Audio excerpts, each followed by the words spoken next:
Students, good morning. In my previous class, we are talking about a concept of notes. So once again, once again talking about the types of notes briefly. Most important topic in objective point of view. Dear students, we know one thing. Notes are again classified into two types. The one is radial notes, or we also call spherical notes, and another one is, dear students, angular notes, or we also call nodal surfaces or simply nodal planes. Okay, so radial notes we are ready to calculate with respect to distance of electron located from nucleus. Just depends upon distance, whereas angular notes depends upon the angle made by the orbital in which electron is present. So radial notes depends upon radial wave function r of r, and angular notes depends upon angular wave function theta and pi. They just depends upon angle. Okay, students, we also know the respective formulas for the number of radial notes n minus l minus 1 and the number of angular notes l, simply l. Now students, now let me introduce the number of notes, radial notes. How can you calculate it for different orbitals? For our convenience, we are consider 2s orbital. How many radial notes possible for 2s orbitals are? Very interesting one. While we look at 2s orbital curve in my previous class. Okay, so this is the node what we call psi square becomes 0, means the probability of finding an electron becomes 0. So for 2s orbital only one node is there, keep in mind. If we substitute in the formula n minus l minus 1, n is principal quantum number 2. For s orbital l value is 0, so 2 minus 0 minus 1, absolutely we get answer 1. So that's what we call radial node. With the same principle, dear students, while we applied for 3d orbital, just look at what is going on. 3d orbital, this is the 3d orbital probability distribution curve. There is no node at all, dear students. So means number of radial nodes 0. So while we substitute the formula 3 minus, what about d? L value entrana d orbital ki 2 kada. So 3 minus 2 minus 1, then absolutely this is 0. So this is the way how can you calculate radial nodes. And dear students, while we coming to angular nodes, some students little bit confused while we look at angular nodes. For s orbital, dear students, how many angular nodes possible, sir? For s orbital being L value is 0, and that's why the number of angular nodes is also 0 for s orbital. How it is, sir? Students, while we look at the shape of s orbital, it is spherical shape. Am I right or wrong? So while we look at this is nucleus. Is it fair, students? So students, what is the probability of finding an electron around nucleus for s orbital, sir? We already looked at in my previous class. So this is all the probability of finding an electron, dear students. I remember probability density is a maximum for s orbital. అందువల్లనే కదరా మనం psi స్క్వేర్కి ఆర్కి graph గీసినప్పుడు, dear students, psi స్క్వేర్కి ఆర్కి graph గీసినప్పుడు S ఆర్బిటాల్స్కి మాత్రమే గ్రాఫ్ మ్యాక్సిమం నుంచి మినిమంకి మూవ్ అయ్యింది. అదే మనం పి ఆర్బిటాల్ కానీ డి ఆర్బిటాల్ కానీ గీసామనుకోరా, సై స్క్వేర్ వర్సెస్ ఆర్కి గ్రాఫ్ ఇక్కడ నుంచి స్టార్ట్ అయ్యింది. అది remember this one. P orbital కానీ డి ఆర్బిటాల్ కానీ ఎఫ్ ఆర్బిటాల్ కానీ రిమైనింగ్ ఆల్ ఆర్బిటాల్స్కి psi square versus graph nucleus నుంచి స్టార్ట్ అయ్యింది. ఒక ఎస్ ఆర్బిటాల్కి మాత్రమే సై స్క్వేర్ మ్యాక్సిమం, ఎందుకంటే ప్రాబబిలిటీ డెన్సిటీ మ్యాక్సిమం కాబట్టి. సార్ ఇప్పుడు దీనికి నోడల్ ప్లేన్స్ లేవా సార్ అన్న క్వశ్చన్ వస్తే, ఇప్పుడు నువ్వు ఎక్స్ యాక్సిస్ తీసుకున్నావు, వై యాక్సిస్ తీసుకున్నావు, జెడ్ యాక్సిస్ తీసుకున్నావు. Just imagine students, sir nodal plane అంటే ఏంటి సార్? నోడల్ ప్లేన్ అంటే ప్రాబబిలిటీ ఆఫ్ ఫైండింగ్ ఎలక్ట్రాన్ 0 కింద ఉన్న ప్లేన్. అరే చుట్టూ కూడా స్పెరికల్ డెన్సిటీ ఉంటే, డియర్ స్టూడెంట్స్, మొత్తం అంతా కూడా ప్రాబబిలిటీ డెన్సిటీ ఉంటే, నువ్వు XY ప్లేన్ తీసుకున్నా ప్రాబబిలిటీ డెన్సిటీ ఉంది, XZ ప్లేన్ తీసుకున్నా ప్రాబబిలిటీ డెన్సిటీ ఉంది, YZ ప్లేన్ తీసుకున్నా ప్రాబబిలిటీ డెన్సిటీ ఉంది. ఎందుకంటే స్పెరికల్ షేప్ కదా. సో కాబట్టి ప్రాబబిలిటీ డెన్సిటీ అంటే probability of finding an electron, zero కింద ఉన్న స్పేస్ ఏది సార్? అసలు జీరో కింద ఉన్న స్పేస్ లేనే లేదు. Dear students, are you got it? ఎందుకంటే ఏ ప్లేన్లో చూసినా ఎలక్ట్రాన్ డెన్సిటీ కనబడుతోంది కదా. సో అంటే నోడల్ ప్లేన్ అసలు లేవన్నమాట ఎస్ ఆర్బిటాల్కి. అందువల్లనే నోడల్ ప్లేన్స్ ఎన్ని సార్? ఎస్ ఆర్బిటాల్కి 0.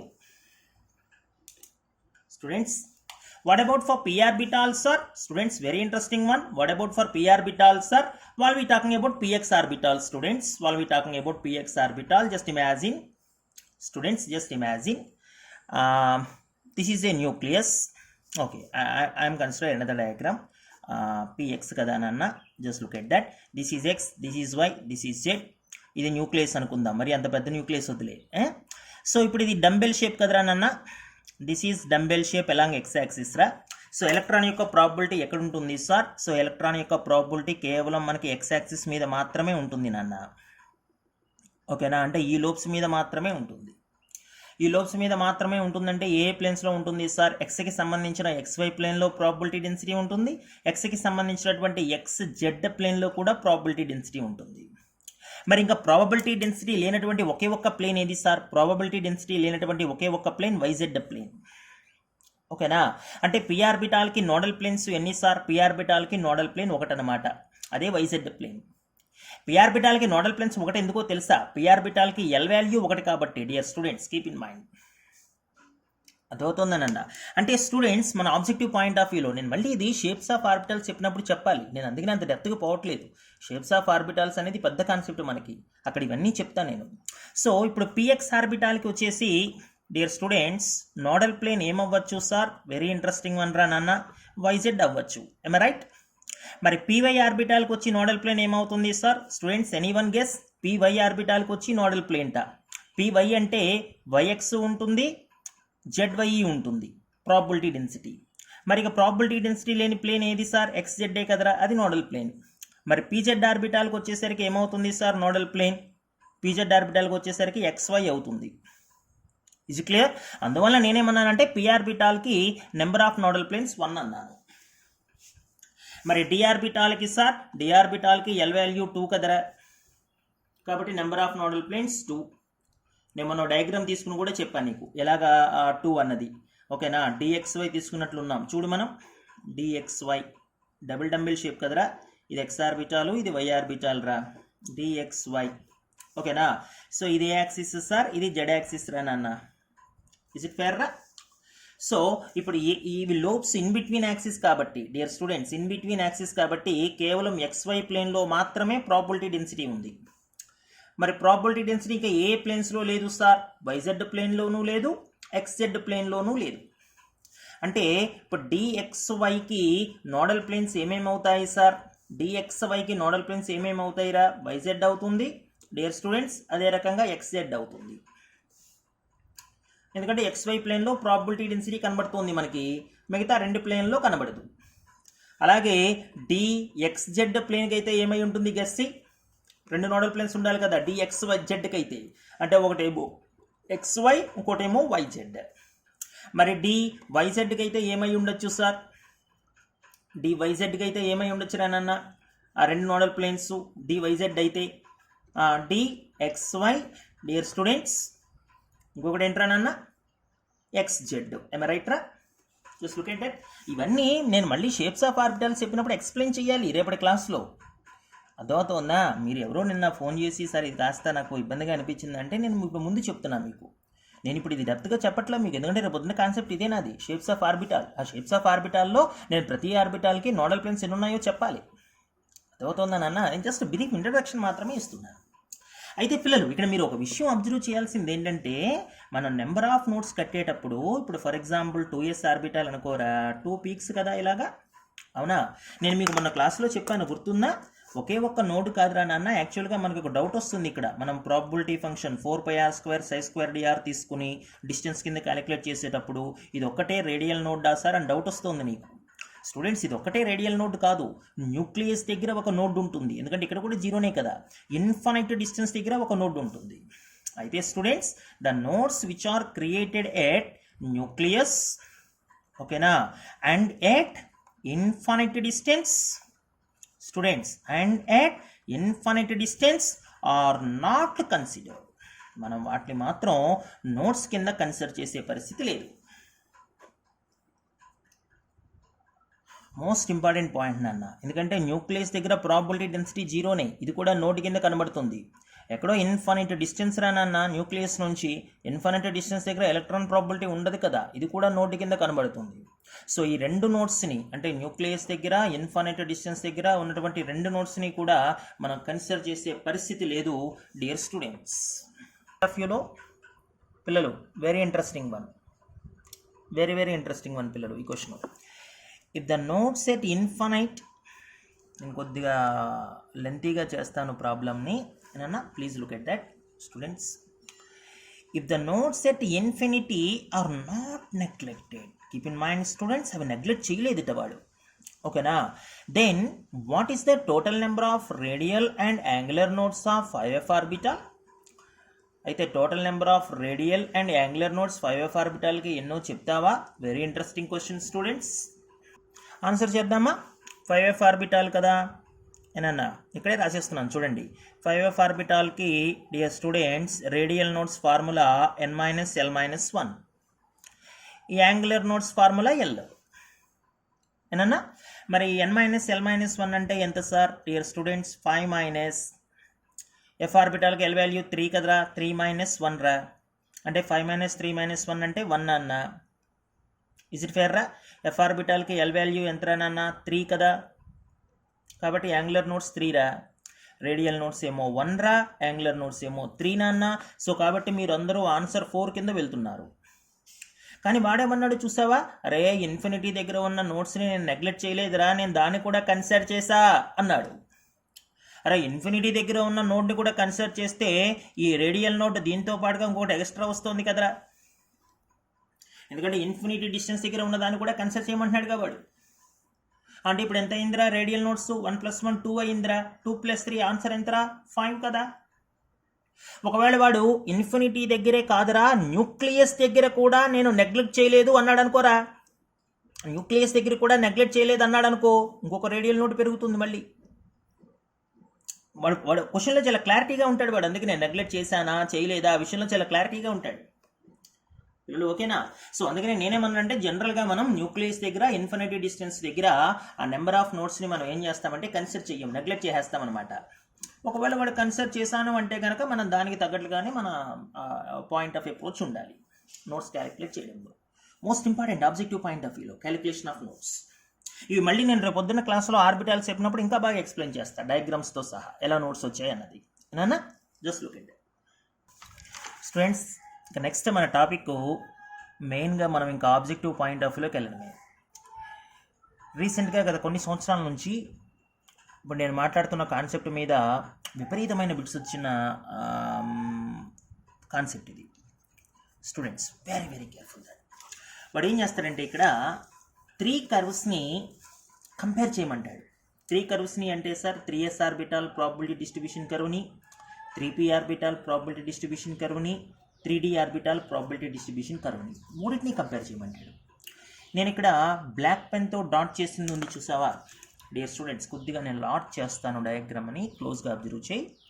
ఇక్కడ నేను బ్లాక్ పెన్తో మార్క్ చేశాను చూసావా పిల్లలు, ఈ బ్లాక్ పెన్తో మార్క్ చేసిందంతా కూడా ఏ orbitals are dear students 3s orbital. 3 peaks కనబడుతున్నాయి కదరా, 3s ఆర్బిటాల్కి 3 పీక్స్ కదా పిల్లలు, ఓకేనా. రే మర్చిపోయాను, నిన్న రేడియల్ నోట్స్ క్లాస్లో మరొక ఫార్ములా మర్చిపోయాను రో. ఇప్పుడు ఇక్కడ నెంబర్ ఆఫ్ పీక్స్ మీ అందరికీ ఐడియా ఉంటుంది. Number of peaks n-l Roy, మ్యాక్సిమా peaks, number of peaks of మ్యాక్సిమా అంటాం, అంటే ఎన్ని పీక్స్ వచ్చాయి అని. ఏనన్నా 3s ఆర్బిటాల్కి ఎన్ని పీక్స్ రా? 3 పీక్సే కదా. నువ్వు ఫార్ములా వేసినా 3 పీక్సే వస్తుంది. ఫార్ములా చూడు n-l కదా, అంటే 3 - 0 కదరా, అంటే ఎంతరానన్నా 3ఏ కదా. మరి ఇందులో 3p ఆర్బిటాల్ ఏది సార్? నేను గ్రీన్ పెన్తో మార్క్ చేస్తున్నాను చూసావారా, గ్రీన్ పెన్తో ఏనన్నా, ఈ గ్రీన్ పెన్తో నేను మార్క్ చేసిందంతా కూడా 3p, 2 పీక్సే ఉంటాయి 3pకి. నీకు ఒకవేళ డౌట్ ఎన్ని పీక్స్ ఉన్నాయని డౌట్ వస్తే నువ్వు n-l వేసేసుకో, సరేనా. n ఏమో 3, p ఆర్బిటాల్కి l 1, అంటే 3 - 1 ఎంత 2 కదా, అంటే 2 పీక్సే ఉంటాయి. ఈ బ్లూ పెన్తో మార్క్ చేశాను చూసావా, ఈ 3d ఆర్బిటాల్. 3d ఆర్బిటాల్ అయితే 1 పీకే ఉంటుంది. ఓకేనా. ఆబ్జెక్టివ్ పాయింట్ ఆఫ్ వ్యూలో the one and only bit ఏంటంటే ఇక్కడ మనకి చాలా క్లారిటీగా ఉంటాడు ఈ కాన్సెప్ట్ దగ్గర. ఓకేనా. ప్రీవియస్ ఇయర్స్లో బిట్స్ని నేను ఇప్పుడు ఇంట్రడ్యూస్ చేస్తాను ఈ పర్టికులర్ కాన్సెప్ట్ మీద. ఫస్ట్ థింగ్ ఏంటంటే distance of dear students maximum probability order. Distance of maximum probability order. 3s orbital ki dear students 3s orbital ki distance of maxima ante r maximum antam. 3p orbital ki distance of maxima r maximum antam. 3d orbital ki distance of maxima r maximum antam. ఈ 3 ఆర్బిటాల్కి distance of maximum order చెప్పండి sir. ఇది interesting question. ఇప్పుడు ఇక్కడ ఈ 3 ఆర్బిటాల్ని నేను ఇలా రాస్తే నీకు క్లమ్జీగా ఉంది కదా. మీ అందరి కోసం నేను ఏం చేస్తానంటే మరొక బెస్ట్ రిప్రజెంటేషన్ తీసుకొచ్చాను. ఇదిగో ఆ బెస్ట్ రిప్రజెంటేషన్. ఓకేనా. ఇంకాస్త క్లోజ్గా చూపిస్తాను స్టూడెంట్స్ చూసారా, నేను ఇన్ని రకాల కలర్ పెన్స్తో ఇంటి దగ్గర కూర్చుని ఇంత స్ట్రగుల్ అవుతుంటే మనకి మంచి క్లాస్ బయటకు వస్తుంది. నేను బోర్డు మీద మీకు కనబడడం ఒక్కటే క్రైటీరియా కింద చేసుకుని ఆ వైట్ చాక్ పీస్తో నేను ఎలా ఎక్స్ప్లెయిన్ చేస్తానన్నా మీరు ఊహించండి ఒకసారి పిల్లలు. ఇప్పుడు ఇందులో ఇది 3s ఆర్బిటాల్ అంటే అక్కడ బ్లాక్ పెన్తో ఉంది కదరా నాన్న, ఆ బ్లాక్ పెన్తో ఉన్న 3s ఆర్బిటాల్ అంటే 3 పీక్స్ అనమాట. ఇది 3p ఆర్బిటాల్ అంటే 2 పీక్స్తోనే ఉంది. ఇది 3d ఆర్బిటాల్ ఒక పీక్తోనే ఉంది. ఈ గ్రాఫ్ని నేను ఇండివిజువల్గా రాసా, క్లమ్జీ కాకుండా నువ్వు కన్ఫ్యూజ్ అవుతా ఉన్న డిస్టెన్స్తో దూరంగా రాసా. ఇప్పుడు ఇందులో మ్యాక్సిమం ప్రాబబిలిటీ అంటే హైయెస్ట్ పీక్ న్యూక్లియస్ నుంచి ఉన్న distance అదవుతుందా.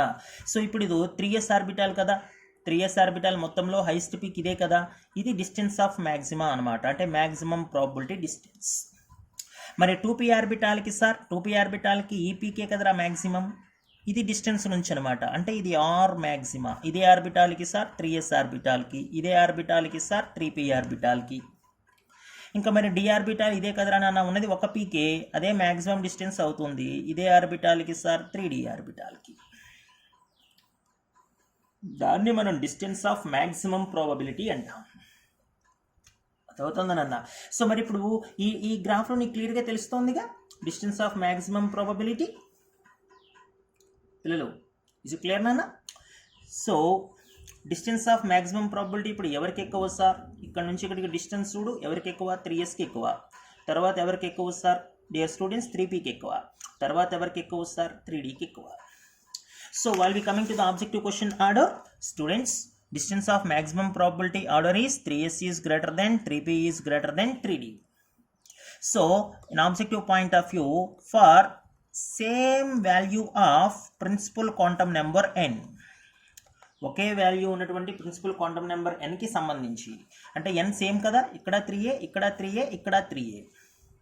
So distance of maximum probability or maximum is more for orbital having lesser L value. Most important statement. L value తక్కువగా ఉన్న వాటికి ఆర్ మ్యాక్సిమం ఎక్కువ ఉంటుంది. అంటే ఇప్పుడు ఫర్ ఎగ్జాంపుల్ మనం 4s ఆర్బిటాల్ నన్న 4p orbital 4d orbital 4f orbital తీసుకుని అరే సార్ ఆర్ మ్యాక్సిమం ఆర్డర్ చెప్పండి అన్నాడు అనుకోరా. ఇప్పుడు ఇక్కడ ఎన్ సేమే కదా నాన్న, అవునా, ఇంకెవరి మీద డిపెండ్ అవ్వాలి సార్, ఎల్ వాల్యూ మీద డిపెండ్ అవ్వాలి. ఎల్ లెస్ అనుకోరా, ఆర్ మ్యాక్సిమం మోర్ అనమాట. సో ఎల్ వాల్యూ ఎస్ ఆర్బిటాల్కి 0, పి ఆర్బిటాల్కి 1, డి ఆర్బిటాల్కి 2, ఎఫ్ ఆర్బిటాల్కి 3. ఎల్ వాల్యూ లెస్సర్ అంటే ఆర్ మ్యాక్సిమా హైయెస్ట్ అనమాట. సో ఈ రకంగా మనం ఆర్డర్ చెప్పాలి. డియర్ స్టూడెంట్స్ ఇప్పుడు ఇక్కడ ఇంకొక confusion sir. For same value of L having different N values. చూడు ఆబ్జెక్టివ్ చూడరా, ఆబ్జెక్టివ్ చూడు, నన్ను కాదు, ఆబ్జెక్టివ్ చూడు. సేమ్ ఎల్ వాల్యూటా డిఫరెంట్ ఎన్ వాల్యూస్టా. Same L value different N values అంటే ఏంటి సార్? నీకు కన్ఫ్యూజన్ లేకుండా నేను ఏం చేస్తానంటే డియర్ స్టూడెంట్స్, కన్ఫ్యూజన్ లేకుండా నీకు ఏం చేస్తానంటే నేను ఒకటేమో 3s ఆర్బిటాలు మరొకటేమో 2s ఆర్బిటాలు తీసుకుంటాను. ఎందుకంటే ఎన్ డిఫరెంట్, ఇప్పుడు ఇక్కడేమో 3 ఇక్కడేమో 2, కానీ ఎల్ సేమే, రెండు ఎస్ ఆర్బిటాల్సే కదా. ఇప్పుడు డిస్టెన్స్ ఆఫ్ మ్యాక్సిమం అడుగుతున్నాడు వాడు. నేను ముందు పైన ఏం చేస్తానంటే 3s ఆర్బిటాల్ గీస్తాను. 3s ఆర్బిటాల్ అంటే 3 పీక్స్ కదా, ఎరానన్నా. 2s ఆర్బిటాల్ అంటే సార్ 2s ఆర్బిటాల్ అంటే 2 పీక్సే కదా, అవునా. మరి ఇప్పుడు ఇది కదా 3s ఆర్బిటాలు, ఇది కదా డిస్టెన్స్ ఆఫ్ మ్యాక్సిమా, మరి ఆర్ మ్యాక్సిమా ఎరా. ఇది 2s ఆర్బిటాల్ కదరా ఏనన్నా, ఇది కదరా డిస్టెన్స్ ఆఫ్ మ్యాక్సిమా ఎరానన్నా. ఎవరికి ఎక్కువ సార్ డిస్టెన్స్ ఆఫ్ మ్యాక్సిమా? 3sకి ఎక్కువ కదరా. అంటే students 3s is greater than 2s, అంతేనా. చూడు, అంటే ఒకే ఎల్ వాల్యూ ఉండి డిఫరెంట్ ఎన్ వాల్యూస్ ఉన్నప్పుడు dear students R maxima increase with increase of principal quantum number value. ఆబ్జెక్టివ్లో డ్యాన్స్ ఆడేస్తాడు బంగారం, ఓకేనా. ఎల్ వాల్యూ చేంజ్ చేస్తూ ఎన్ కాన్స్టెంట్ ఇచ్చినప్పుడు ఈ ఆర్డర్, ఎల్ వాల్యూ సేమ్గా ఉండి ఎన్ వాల్యూ మారుతున్నప్పుడు ఈ ఆర్డర్. పిల్లలు ఓకేనా. సో వెరీ వెరీ కేర్ఫుల్ నాన్న. So distance of maximum probability most important one dear students in examination point of view.